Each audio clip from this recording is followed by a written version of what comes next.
Bonjour madame, messieurs, bienvenue dans ce bulletin d'information sur FM Télévision. D'abord, cette brève. Il n'y a plus eu audience ce lundi à la Cour de cassation sur l'affaire de la débâcle du projet parc agro-industriel de Bukangalonzo.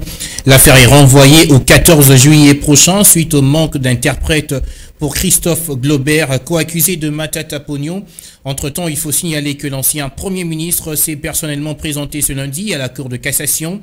Il doit répondre au chef d'accusation d'auteur intellectuel du détournement de plus de 200 millions de dollars américains alloués au projet Bukangalonzo justement, selon les enquêtes de l'inspection générale des finances. Si j'étais président de la République, cette guerre aurait déjà pris fin. Cette phrase a été prononcée par Martin Fayulu à Kisangani, dans la province de la Tiopo. Le président de l'ECD séjourne depuis samedi pour le congrès de 100 partis. Suivez ce commentaire de Joël Bisseba rendu par Monica Makaba. Après l'accueil lui réservé par la population de Kisangani et la procession populaire qui a commencé à l'aéroport de Mabuka jusqu'à la place de la Poste où il devrait se prononcer, le président de l'ECD n'a pas manqué à remercier la population pour le sacrifice et le soutien dans sa lutte. Se prononçant sur la guerre d'agression du Rwanda contre la RDC, l'homme de la vérité des urnes a affirmé qu'il n'y aura pas de guerre dans l'Est s'il était aux commandes. Le dimanche, Martin Fayulu a rencontré les victimes de la guerre dite de 6 jours entre les Rwandais et les Ougandais sur le sol congolais où les victimes lui ont confié leur misère, tout en espérant justice et réparation par leurs auteurs. Se rendant au cimetière où étaient enterrées des milliers de victimes innocentes de cette guerre, Martin Fayulu a dit réitérer sa confiance en la justice, garde espoir que réparation sera faite un jour.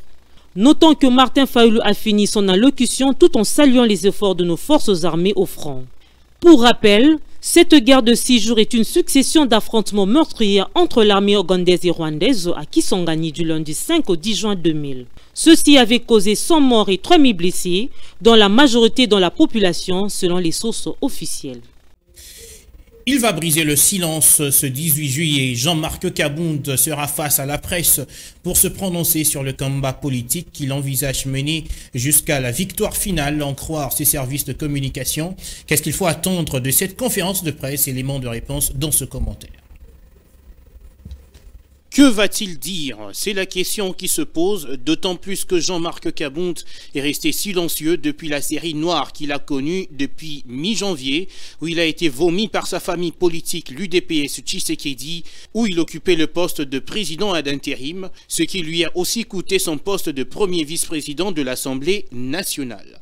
Série noire, rappelle-t-on, qui a démarré après l'annonce par celui qui se fait appeler 520 gigas de sa démission du poste de deuxième personnalité de la Chambre basse du Parlement. Ainsi s'ouvre une nouvelle page de l'histoire qui sera écrite avec la sueur de notre front, qui coulera chaque jour qu'on affrontera les brimades, humiliations et tortures, écrivait Jean-Marc Kabound dans son tweet qui venait 48 heures après une descente musclée dans sa résidence par des éléments de la garde républicaine qui ont presque tout vandalisé. Comme il l'annonçait, il sera peut-être question d'expliquer en des termes on ne peut plus clairs de cette nouvelle page de l'histoire qu'il compte écrire avec la sueur de son front. Mènera-t-il son combat dans l'opposition? Compte-t-il s'allier avec un autre acteur politique? Veut-il mener tout seul son combat et affronter Félix Tshisekedi aux prochaines élections de 2023? Voilà des questions qui trouveront certainement leur réponse les 18 juillet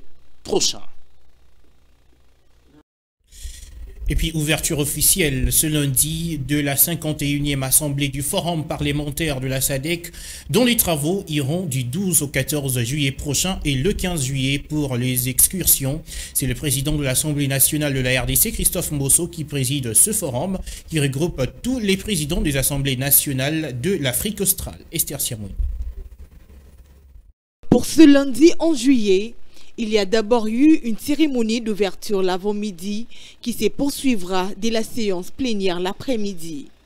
Arrivé à Lilongwe, capitale du Malawi, Christophe Mbosso, le speaker de l'Assemblée nationale de la RDC, témoigne sa satisfaction. Nous nous sentons chez nous, tout comme nous considérons que le président de la République de Malawi est notre frère. Et nous allons bien nous entretenir avec lui les problèmes de la SADC, les problèmes de l'Afrique et les problèmes du monde entier. Rappelons qu'en juin dernier, lors du colloque ayant regroupé tout le président de l'Assemblée nationale de l'Afrique australe par visioconférence, Christophe Mbosso avait mené un plaidoyer visant à obtenir la condamnation du Rwanda pour son occupation d'une partie du territoire congolais sous les labels du M23. Il a par ailleurs appelé à la réactivation de la brigade spéciale d'intervention créée en 2013 par le chef d'État et le gouvernement membre de la SADC.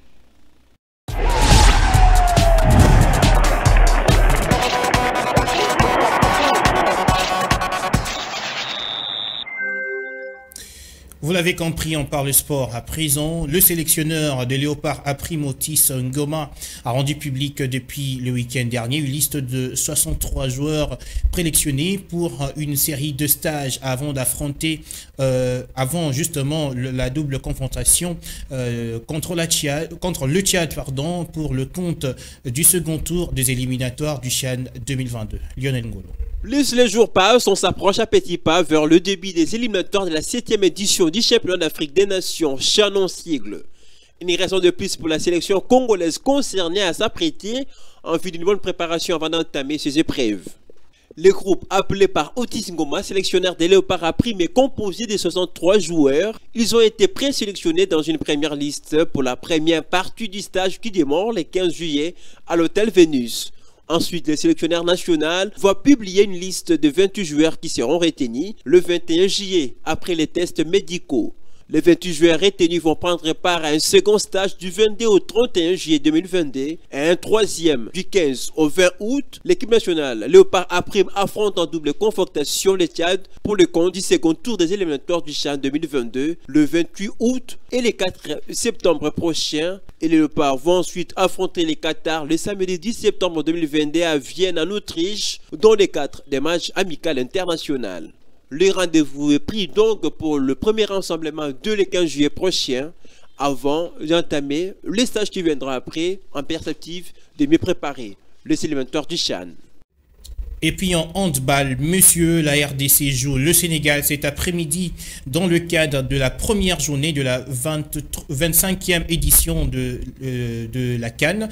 Le sélectionneur national congolais Francis Tuzolana, très satisfait du stage de son équipe, pense que l'implication et la motivation feront la force des Congolais. Lionel Ngolo.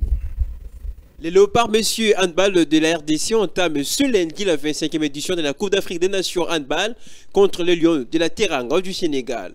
Pour ces matchs d'ouverture, les Fauves congolais veulent une place qualificative dans cette compétition pour la Coupe du Monde de la spécialité.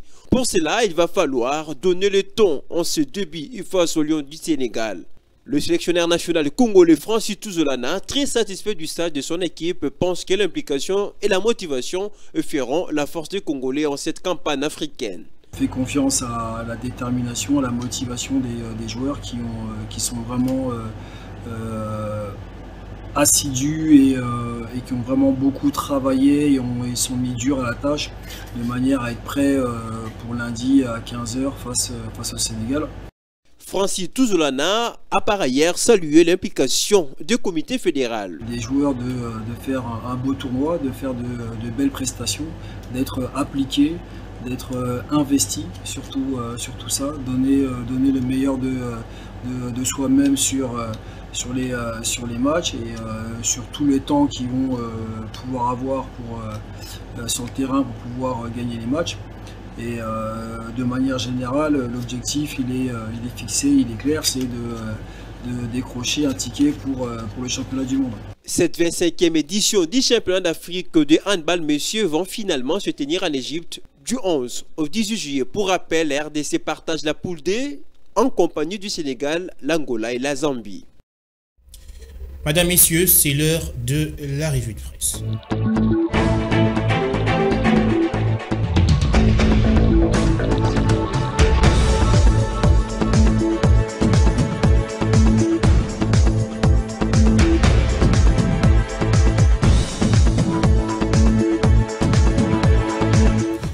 Mais que disent les journaux Paris ce matin dans la capitale congolaise? Ruth Inonzé sur ce plateau pour en parler. Bonjour Ruth. Bonjour Patrick. Alors on démarre avec Congo Nouveau qui nous dit Grand Lac, M23, Paul Kagame balbutie et s'accuse. Tout à fait Patrick, selon Congo Nouveau, à 2 jours de la tenue de la commission mixte Rwanda-RDC décidée à l'issue de la tripartite entre le Rwanda, la RDC et l'Angola, on note que la tension monte d'un cran entre Kinshasa et Kigali. Cela se traduit par des accusations que chacun porte contre l'autre par médias interposés. Dans une interview accordée d'ailleurs à France 24, selon le journal, le président rwandais Paul Kagame est longuement revenu sur le conflit qui oppose son pays à la République démocratique du Congo. Pour Paul Kagame, sa rencontre avec le président congolais Félix Tshisekedi le 6 juillet à Luanda est un progrès. Il estime que personne n'est intéressé par un conflit, répondant aux accusations selon lesquelles des troupes rwandaises seraient actives en République démocratique du Congo. Paul Kagame s'est dit surpris de constater que chacun soit aussi prompt à accuser le Rwanda tout en demeurant silencieux au sujet d'autres problèmes qui sèment le trouble dans l'est de la République démocratique du Congo. Ok, bon, on parle d'éducation avec le vrai modérateur qui parle de grogne à l'EPST, les examens d'État menacés. Oui, selon le journal, ça bouillonne à nouveau à l'enseignement primaire, secondaire et technique. Un peu moins d'une semaine des examens d'État prévus, sauf changement de dernière minute, du 18 juillet au 21 juillet. Cette session ordinaire des finalistes du cycle secondaire et technique risque d'être perturbée et pour cause, les participants à l'Assemblée générale de la synergie des syndicats des enseignants de la RDC réunis essentiellement au sein du Cinecat, CCT et Cinep ont demandé dans une pétition signée samedi 9 juillet dernier adressée au chef de l'État d'instruire les ministres du budget et celui des finances à payer les arriérés des enseignants et des inspecteurs avant la fin de cette année scolaire. Et aussi exige la délégation syndicale de l'EPST l'amélioration de leurs conditions de travail, faute de quoi il n'y aurait pas correction ni publication des résultats de toutes les épreuves nationales faites par les élèves. D'accord, le même tabloïd nous parle aussi de problèmes de transport avec la STP qui reprend le trafic fluvial sur plusieurs axes dès ce lundi. Justement, Patrick, la société congolaise des transports et ports reprend ce lundi 11 juillet le trafic fluvial entre Kinshasa-Brazzaville, Kinshasa-Mbandaka, Kisangani après plusieurs années d'interruption. La STP dit avoir disponibilisé pour la ligne Mbandaka 2 barges cargo pour les marchandises et 2 autres pour Kisangani en plus des barges pour passagers. Et selon le journal, cette reprise sera effective après que la STP a réhabilité ses bateaux MB Lubero et MB Nunungu. Il a ensuite sollicité l'assistance du gouvernement pour renouer dans les jours qui viennent avec la ligne du Kasaï.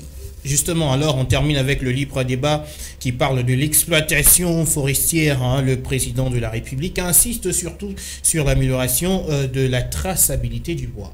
Oui, le journal rapporte les propos du président de la République lors de la tenue du 61e Conseil des ministres. Dans sa communication, le chef de l'État a fait observer qu'une situation inquiétante où des mesures conservatoires ont été prises perturbant les activités de certaines communautés et entrepreneurs dont l'impact se fait ressentir de manière négative. Il a souligné que l'exploitation artisanale du bois étant réglementaire par la loi, il a été rappelé l'obligation d'assumer plutôt des mesures d'encadrement idoines en lieu et place d'une totale privation et source des revenus aux citoyens.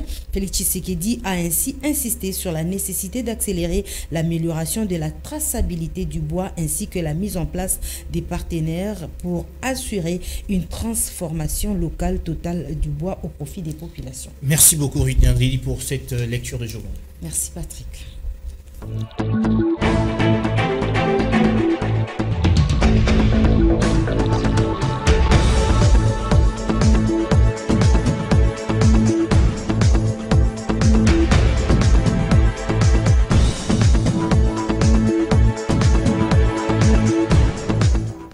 Madame, Messieurs, c'est également la fin de cette édition d'information. Merci à vous de nous avoir suivis juste après nous dans quelques 3 minutes. C'est votre série Michael Scofield qui vous revient. Nous, on vous retrouve très prochainement avec le même plaisir. Restez avec nous.